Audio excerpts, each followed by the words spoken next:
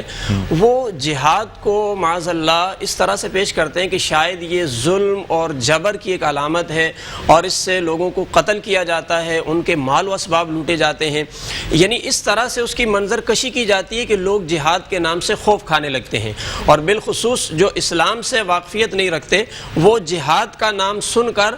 متنفر ہوتے ہیں یا انہیں متنفر کرنے کی کوشش کی جاتی ہے. ہم اس کو ایک دوسرے زاویے سے دیکھتے ہیں کہ آیا کیا واقعی جہاد کے ذریعے لوگوں کا خون بہایا جاتا ہے، ظلم کیا جاتا ہے، مال و اسباب لوٹے جاتے ہیں، یا جہاد امن کا پیغام دیتا ہے؟ دیکھیے، بنیادی طور پر قرآن پاک نے جہاد کا ایک تصور بیان کیا ہے، وَقَاتِلُوهُمْ حَتَّى لَا تَكُونَ فِتْنَةٌ. اللہ نے فرمایا کہ اس وقت تک آپ کافروں سے لڑتے رہیں جب تک کہ دنیا سے فساد ختم نہ ہو جائے، فتنہ ختم نہ ہو جائے. جس کا مطلب یہ ہوا کہ جہاد فساد فی الارض کو ختم کرنے کے لیے آیا ہے، جہاد اسلام کے علم کو بلند کرنے کے لیے آیا ہے، جہاد کسی کے اوپر ظلم کرنے کے لیے، قتل و غارت گری کرنے کے لیے نہیں آیا ہے. دیکھیے، جس طریقے سے ایک ڈاکٹر ہوتا ہے جب وہ کسی شخص کا آپریشن کرتا ہے، بظاہر دیکھنے میں لگتا ہے کہ وہ اس کے بدن کو چیر پھاڑ کر کے اس کا خون بہا رہا ہے، تو اب کوئی شخص یہ نہیں کہہ سکتا کہ یہ ظلم کر رہا ہے، یہ تو ایک انسانی جان کو کاٹ رہا ہے، اس کا خون بہا رہا ہے. سب جانتے ہیں کہ ڈاکٹر کا یہ آپریشن اس کا خون بہانے کے لیے، اس پر ظلم کرنے کے لیے نہیں ہے، اس کے بدن کی بیماری کو دور کرنے کے لیے ہے. اسی طرح جو اسلام کا جہاد بظاہر جس میں لڑنا نظر آتا ہے، جس میں قتل بھی بعض جگہ نظر آتا ہے اور کہیں لشکر کشی بھی نظر آتی ہے، اس کا مقصد ہرگز کسی کو نقصان پہنچانا نہیں ہے بلکہ دنیا سے فساد ختم کرنا ہے. اگر ہم جدید تہذیب کے ساتھ، جدید دنیا کی جنگوں کے ساتھ کچھ موازنہ کر کے سمجھنا چاہیں کہ یہ جو تصور ہے کہ جہاد سے شاید خون بہایا جاتا ہے، قتل کیا جاتا ہے، تو ہمیں بات سمجھ میں آ جائے گی. دیکھیں، اسلام کے اندر کم از کم 27 کے قریب غزوات ہیں جن کے اندر حضور علیہ السلام شریک رہے بشمول اختلاف کے، اور تقریباً 56 کے قریب وہ جنگیں ہیں جو حضور علیہ السلام کے زمانے میں لڑی گئی ہیں جس میں آپ بنفس نفیس شریک نہیں ہوئے. ٹوٹل خلاصہ یہ نکلتا ہے کہ کم از کم 83 جنگیں لڑی گئی. اب ذرا آپ موازنہ کریں کہ ان 83 جنگوں کے اندر دونوں اطراف سے فریقین کے کتنے لوگ مارے گئے، کہ جس سے کم از کم ہمیں یہ نظریہ واضح ہو کہ کیا واقعی جہاد کا مقصد لوگوں کو قتل کرنا ہے. 83 کے قریب جنگیں لڑی گئی اور اس میں تقریباً 1040 کے قریب لوگ مارے گئے دونوں طرف سے. یعنی اتنے بڑے پیمانے پر جنگیں ہوئی ہیں اور مرنے والے افراد کتنے ہیں؟ تقریباً 1000 کے قریب. دیکھیں نا، جب اللہ تعالیٰ کی طرف سے اجازت مل گئی تھی، اور بات جو ہم جب یہ کہتے ہیں کہ مطلب ٹھیک ہے، اسلام بالکل امن کا مذہب ہے. جب رسول اللہ صلی اللہ علیہ وآلہ وسلم نے لا الہ الا مطلب کلمہ بلند کر فرما دیا، اور اس کے بعد یہ جو ایک پرابلم شروع ہوئی خاص طور پہ اعلان نبوت کے بعد، اب یہ تو لا الہ الا اللہ محمد رسول اللہ سے یہ جو مخالفت ہے یہ شروع ہو گئی. کفار مکہ نے رسول اللہ صلی اللہ علیہ وآلہ وسلم کو مظالم کا نشانہ بنانا شروع کر دیا. اس کے بعد پھر نہ صرف خاندان ابی طالب بلکہ جو رفقا تھے رسول اللہ صلی اللہ علیہ وآلہ وسلم کے، اصحاب جو ہیں صحابہ کرام رضوان اللہ علیہم اجمعین، ان کو بدترین ظلم کا نشانہ بنایا گیا. جب تک اللہ تعالیٰ کی طرف سے حکم نہیں تھا مسلمان خاموش رہے.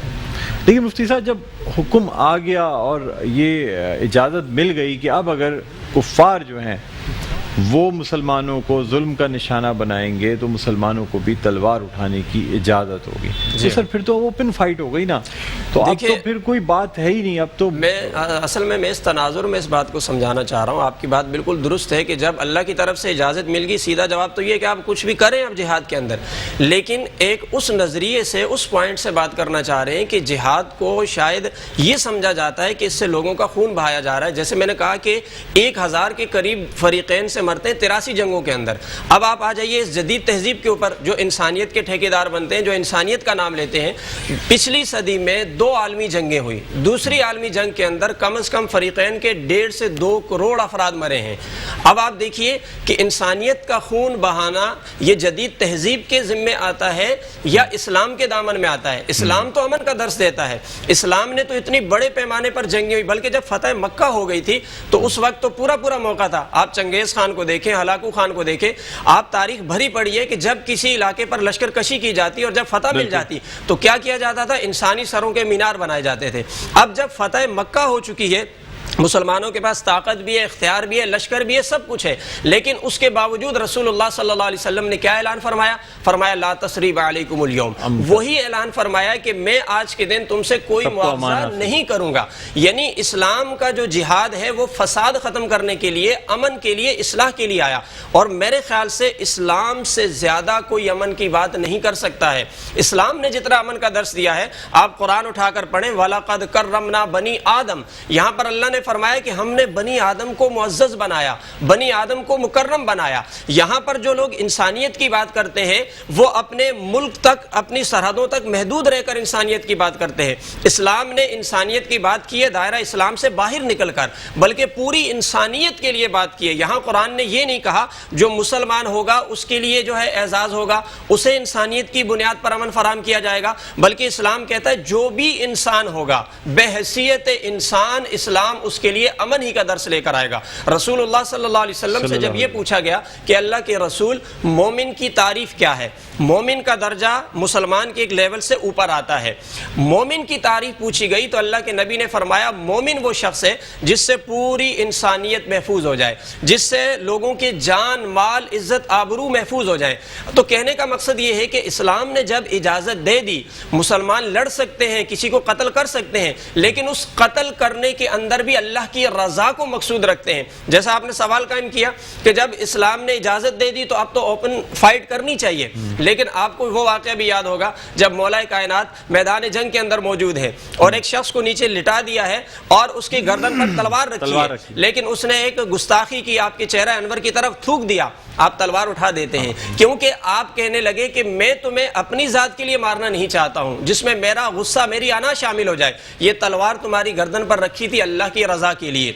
سو جب تم نے میرے اوپر تھوک دیا اور گستاخی کی، اب میرا غصہ شامل ہو گیا، اب اگر میں قتل کروں گا تو کہیں اللہ کی رضا سے باہر نہ چلا جاؤں۔ یعنی کسی کو مارنا مقصود نہیں ہے بلکہ اللہ کی رضا مقصود ہے۔ جہاں اللہ کی رضا ہوگی تو وہاں مسلمان ظلم بھی سہیں گے، وہاں پر اپنے اوپر تکلیفیں بھی برداشت کریں گے، وہاں آپ دیکھیں وہ ہجرت کر کے بھی چلے جاتے ہیں، وہ اپنا علاقہ بھی چھوڑ دیتے ہیں، لیکن جہاں اللہ کی طرف سے حکم آیا تو وہ تلوار اٹھا کر میدان کے اندر بھی چلے جاتے ہیں۔ اس سے ہمیں ایک اور اہم بات پتہ چلتی ہے کہ رسول کائنات صلی اللہ علیہ وسلم آج کے دن جب غزوہ بدر میں حاضر ہوئے، ابھی جیسے آپ نے انٹرو میں بھی تذکرہ کیا کہ رسول اللہ نے دعا فرمائی تھی۔ ہمارے ہاں دعا کا ایک بڑا تصور ہے اور دعا یقیناً ہمارے لیے باعث برکت ہوتی ہے، ہمارے معاملات میں مددگار ثابت ہوتی ہے، لیکن میں اس کو ایک اور پوائنٹ سے سمجھانا چاہتا ہوں کہ مسلمان صرف یہ نہ سمجھے کہ ہم دعا پر تکیہ کر کے بیٹھ جائیں، ہم اپنے گھر میں بیٹھے رہیں، ہم اسباب کو بروئے کار نہ لائیں، ہم میدان عمل میں نہ اتریں اور صرف دعا کر کے کہیں کہ ہمارا کام ہو جائے، جیسا کہ آج کل کا مسلمان تصور کرتا ہے،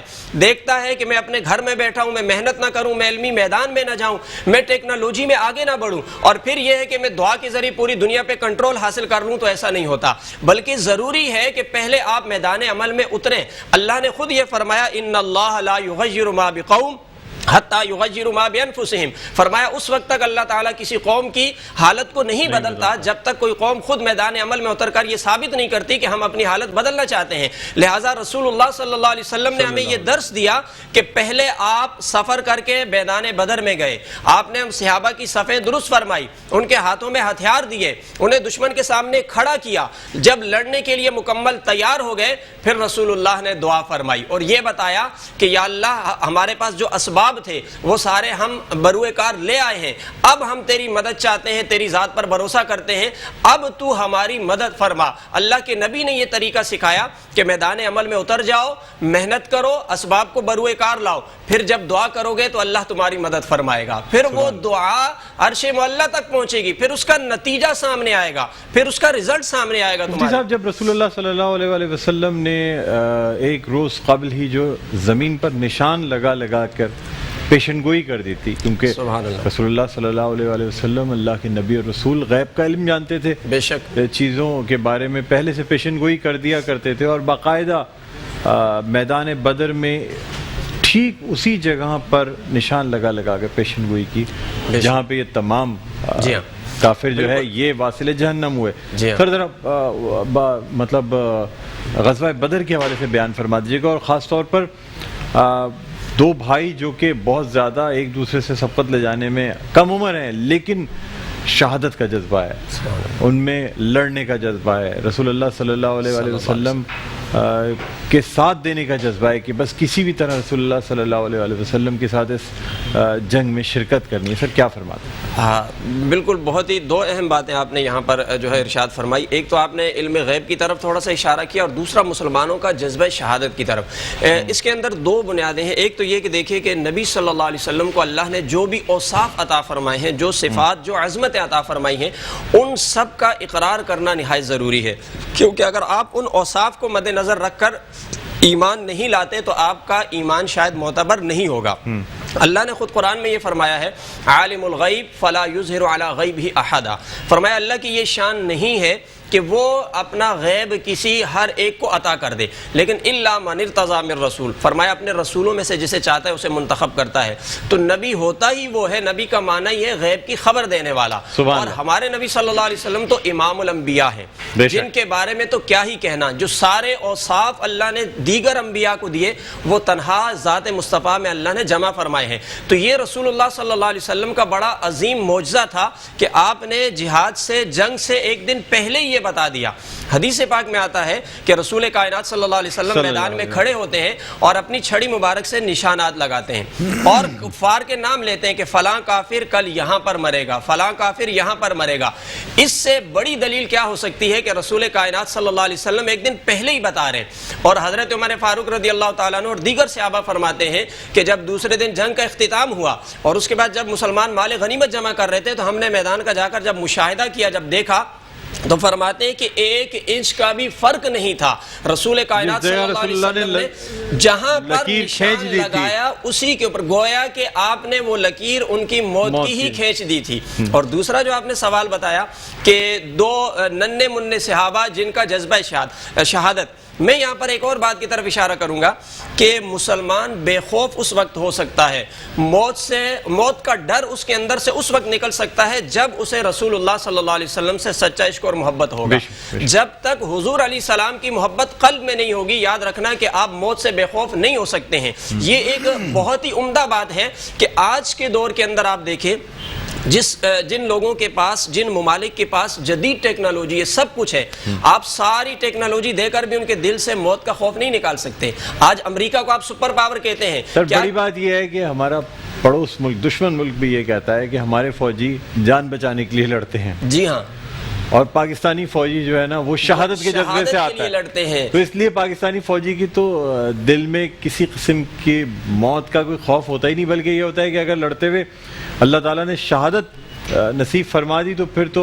دنیا بھی سنور جائے گی، آخرت بھی سنور جائے گی. اس جذبے کے ساتھ یہ تو سر اصل میں دیکھیں دشمن فوجی خود کہتے ہیں کہ اس جذبے کے ساتھ آپ یہ جذبہ لڑ ہی نہیں سکتے، یہ جذبہ آ ہی نہیں سکتا جب تک آپ کے دل میں اسلام نہیں ہوگا، ایمان نہیں ہوگا اور محبت رسول نہیں ہوگی. کیونکہ محبت رسول ایک ایسی چیز ہے جو انسان کو بے خوف کر دیتی ہے. مجھے یہاں پر ایک واقعہ یاد آ گیا آپ کی اس بات سے، غزوہ بدر کا ہی. اب دیکھیے کہ وہاں پر دشمن سامنے کھڑے ہیں، ایسے عالم میں انسان پر موت کا خوف طاری ہوتا ہے، پتہ نہیں اب کیا ہوگا، اب ہم لڑیں گے، ہم یہاں سے بچیں گے نہیں بچیں گے، خوف کا عالم ہوتا ہے. لیکن وہیں پر جب حضور علیہ السلام اپنے اصحاب کی صفیں درست فرما رہے ہیں، ایک صحابی ہیں حضرت سواد انصاری رضی اللہ تعالیٰ عنہ، آپ صف سے تھوڑا باہر کھڑے تھے. رسول کائنات صلی اللہ علیہ وسلم نے اپنی چھڑی مبارک سے ان کے پیٹ پر لگا کر فرمایا کہ اے سواد صف کے اندر ہو جاؤ، برابر ہو کر کھڑے ہو جاؤ. حضرت سواد عرض کرتے ہیں کہ اللہ کے رسول آپ نے چھڑی میرے پیٹ پر لگائی ہے، مجھے اس کا بدلہ چاہیے، مجھے اس کا قصاص چاہیے. اب آپ دیکھیے ایک طرف دشمن سامنے کھڑا ہے، جنگ کی تیاری ہو رہی ہے، یہاں پر صحابی کا طرز عمل دیکھیں آپ کہ ان کا یقین، ان کا ایمان کتنا مضبوط اور مستحکم، اور ان کا اطمینان قلب دیکھیں. دشمن کا کوئی خوف نہیں ہے. وہ حضور علیہ السلام سے عرض کرتے ہیں کہ مجھے اس کا بدلہ چاہیے. آپ نے چھڑی لگائی ہے. رسول کائنات صلی اللہ علیہ وسلم نے فرمایا، اپنا شکم مبارک پیش کر دیا، کہا لو بدلہ. وہ بھاگ کر جاتے ہیں اور آپ کے شکم مبارک پر بوسہ دیتے ہیں، آپ کے بدن سے چمٹ جاتے ہیں. رسول خدا صلی اللہ علیہ وسلم نے فرمایا کہ بدلہ نہیں لینا. عرض کرتے ہیں اللہ کے رسول آپ سے بدلہ نہیں لینا ہے، میں یہ چاہتا تھا کہ ابھی دشمن سامنے ہے، شاید میری یہ آخری سانسیں ہوں، میرا جسم آپ کے جسم کے ساتھ لگ جائے. صحابہ کے اندر یہ جذبہ شہادت جو پیدا ہوا، یہ شوق شہادت پیدا ہوا، عشق رسول یہ حضور کی محبت کی وجہ سے ہوا۔ اگر آج کا مسلمان بھی اپنے اندر رسول کائنات صلی اللہ علیہ وسلم کی سچی محبت پیدا کرے تو وہ موت سے نہیں ڈرے گا، وہ موت سے بے خوف ہو جائے گا۔ بالکل مفتی صاحب آپ سے گفتگو جاری رکھیں گے، ناظرین ایک چھوٹا سا وقفے کے بعد دوبارہ آپ کی خدمت میں حاضر ہوتے ہیں۔ دیکھتے رہیے میٹرو ون نیوز کی ماہ رمضان المبارک کی خصوصی نشریات آباد ہے رمضان۔ مانگنے والوں کی ہر رمضان الکریم۔ جی ناظرین ایک دفعہ پھر آپ کو خوش آمدید کہتے ہیں میٹرو ون نیوز کی ماہ رمضان المبارک کی خصوصی نشریات آباد ہے رمضان کے ساتھ میں ہوں آپ کا میزبان ڈاکٹر بلند اقبال۔ ناظرین آج ہم بات کر رہے ہیں یوم الفرقان کے حوالے سے، یوم بدر کے حوالے سے، جو اللہ تعالیٰ نے مسلمانوں کی مدد فرما کر، جو کہ کہیں ہزار فرشتوں کا ذکر آتا ہے، کہیں 3000 کا ذکر آتا ہے، کہیں 5000 کا ذکر آتا ہے، یعنی اتنے فرشتوں کی مدد سے اللہ تعالیٰ نے مسلمانوں کو فتح سے ہمکنار کیا۔ ناظرین یہ دن 17 رمضان المبارک کا دن جو کہ اسلامی تاریخ کا ایک بہت ہی روشن باب ہے، آج اس حوالے سے ہم نے بات کی۔ ہمارے ساتھ موجود ہیں مفتی محمد وسیم بندگی صاحب، ان سے ہم مزید بھی بات کرنا چاہیں گے۔ اس کے علاوہ ہمارے ساتھ موجود ہیں قاری فیصل چشتی، ہم ان سے درخواست بھی کریں گے بریک پہ جانے سے پہلے اور کلام بھی سنیں گے۔ مفتی صاحب آج کا یوم خاص طور پہ حضرت بی بی عائشہ صدیقہ رضی اللہ تعالی عنہا کے حوالے سے بھی بہت اہم ہے، یعنی رسول اللہ صلی اللہ علیہ وآلہ وسلم کی زوجہ مطہرہ جنہیں محبوب خدا بھی کہا جاتا ہے، اور آپ حضرت عائشہ صدیقہ رضی اللہ تعالیٰ عنہ حضرت ابو بکر صدیق یعنی صدیق اکبر کی صاحبزادی، فضائل و مناقب مختصر بیان فرما دیجیے گا۔ حضرت ام المؤمنین حضرت اماں عائشہ صدیقہ رضی اللہ تعالیٰ عنہ تمام مومنوں کی ماں، آج کا دن ان کا بھی ہے چونکہ آج ان کا یوم وصال ہے، اور بالخصوص ہماری جو خواتین ہیں ان کے لیے ایک بہت بڑا رول ماڈل حضرت عائشہ صدیقہ رضی اللہ تعالیٰ عنہ۔ ہماری خواتین کو بھی چاہیے کہ ان کی سیرت، ان کے فضائل، ان کے کمالات، ان کے معاملات کو اپنے سامنے رکھیں، اور ان کو فالو کرتے ہوئے اگر اپنی زندگی گزاریں گی تو یقیناً جو ہے ان کے روحانی فیض سے مستفیض ہوں گی۔ حضرت ام المؤمنین عائشہ صدیقہ رضی اللہ تعالیٰ عنہ، ویسے تو ان کے بہت سے فضائل ہیں، ان کی سب سے بڑی فضیلت تو یہی ہے کہ وہ حضور علیہ الصلوۃ والسلام کی زوجہ محترمہ ہیں، اور حضور علیہ السلام اتنا انہیں محبوب رکھتے تھے کہ جب آپ علیہ السلام سے پوچھا گیا کہ آپ کس سے زیادہ محبت کرتے ہیں تو حضور فرمانے لگے کہ میں حضرت عائشہ صدیقہ سے۔ پھر آپ سے پوچھا گیا کہ آپ مردوں میں کس سے زیادہ محبت کرتے ہیں تو فرمایا ان کے والد حضرت ابو بکر صدیق رضی اللہ تعالیٰ عنہ۔ یعنی یہ پورا گھرانہ، پورا خاندان ہی ایسا ہے جو حضور کا محبوب بھی تھا، اور اس خاندان نے ہمیشہ دین اسلام کے لیے قربانیاں پیش کی۔ حضرت عائشہ صدیقہ رضی اللہ تعالیٰ عنہ کی ایک جزوی خاصیت یہ بھی ہے کہ حضور علیہ السلام انہیں اتنا محبوب رکھتے تھے کہ ان کی محبت کا تذکرہ بھی فرمایا کرتے تھے۔ حضور علیہ السلام نے ایک مرتبہ حضرت عائشہ صدیقہ سے یہ فرمایا کہ مجھے پتا ہوتا ہے کہ کب تم مجھ سے راضی ہوتی اور کب راضی نہیں ہوتی۔ تو عرض کرتی ہیں کہ اللہ کے رسول آپ کو کیسے پتا ہے؟ حضور علیہ السلام نے فرمایا کہ اے عائشہ جب مجھ سے راضی ہوتی ہو نا تو پھر یوں قسم اٹھاتی ہو کہ رب محمد کی قسم، اور کہا جب مجھ سے راضی نہیں ہوتی ہو، کچھ ناراضگی کا اظہار ہوتا ہے تو پھر کہتی ہو رب ابراہیم کی قسم۔ تو حضرت عائشہ صدیقہ رضی اللہ تعالیٰ عنہ عرض کرتی ہیں کہ اللہ کے رسول بالکل ایسا ہی ہے۔ اچھا، ایک واقعہ تاریخ میں بڑا اہم ہے جو واقعہ عفق کہلاتا ہے، جو آپ پر الزام لگا، آپ پر بہتان لگا، اور اس بہتان کو اللہ نے دور کرنے کے لیے قرآن پاک کی سورہ نور کے اندر 18 سے 22 آیات آپ کی شان میں نازل فرمائی۔ امام راضی یہاں پر ایک بڑا اہم نقطہ بیان کرتے ہیں جس سے حضرت عائشہ صدیقہ کی فضیلت کا پتہ چلتا ہے۔ امام راضی فرماتے ہیں کہ اللہ تعالیٰ نے 4 اشخاص ایسے ہیں جن سے تہمت کو دور فرمایا، ان میں ایک حضرت یوسف علیہ السلام، لیکن ان کی تہمت کو ایک بچے کے ذریعے دور فرمایا۔ حضرت مریم، ان کی تہمت کو حضرت عیسیٰ علیہ السلام بچے کے ذریعے، حضرت موسیٰ علیہ السلام پر تہمت لگی، ان کی تہمت کو ایک پتھر کے معجزے کے ذریعے دور کیا۔ لیکن فرماتے ہیں کہ جب عائشہ صدیقہ پر تہمت لگی تو اللہ نے خود اس تہمت کو دور فرمایا، قرآن کی آیات نازل کی۔ بہت بڑی فضیلت ہے، سبحان اللہ، بہت خوبصورت بات آپ نے کی۔ مفتی صاحب بہت بہت شکریہ، آپ تشریف لائے، بہت اچھا لگا، بہت کچھ سیکھنے کو آپ کی گفتگو سے میں نے بہت سیکھا، امید کرتے ہیں کہ دیکھنے والے ان کو بھی بہت کچھ سیکھنے کو ملا۔ بہت شکریہ۔ قاری فیصل چشتی صاحب آپ سے درخواست ہے کہ بارگاہ رسالت میں آپ صلی اللہ علیہ وآلہ وسلم ہدیہ نعت پیش کرنے کی سعادت حاصل کریں۔ جو ہو چکا ہے جو ہوگا حضور جانتے ہیں، جو ہو چکا ہے جو ہوگا حضور جانتے ہیں تیری عطا سے خدایا حضور جانتے ہیں وہ مومنوں کی تو جانوں سے بھی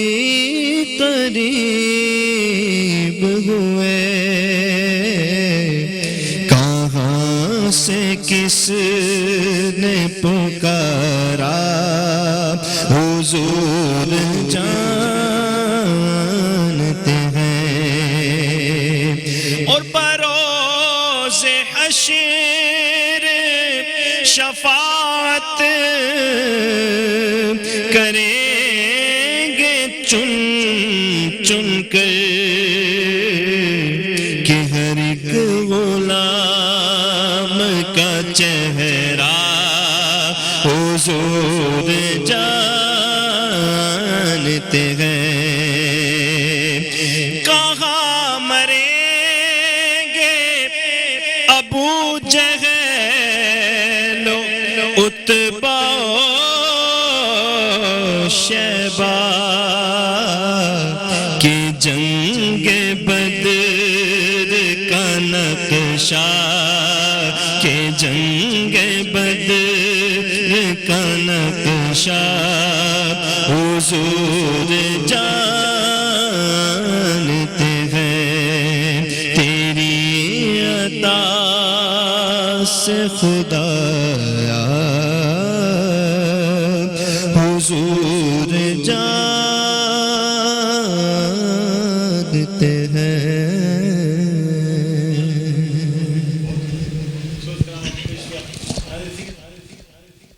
وقفے کی طرف جائیں گے اور وقفے کے بعد دوبارہ جب آپ کو جوائن کریں گے تو کچھ بات ہوگی تعلیم کے حوالے سے تعلیم کے شعبے میں اس وقت کیا ہو رہا ہے بچوں کو جو چھٹیاں دی گئی ہیں یہ درست ہیں غلط ہیں کیونکہ ہمارے دین اسلام میں تعلیم پر بہت اہمیت دی گئی چھوٹا سا وقفہ وقفے کے بعد دوبارہ آپ خدمت میں حاضر ہوتے ہیں دیکھتے رہیے میٹرو نیوز کی خصوصی نشریات آباد ہے رمضان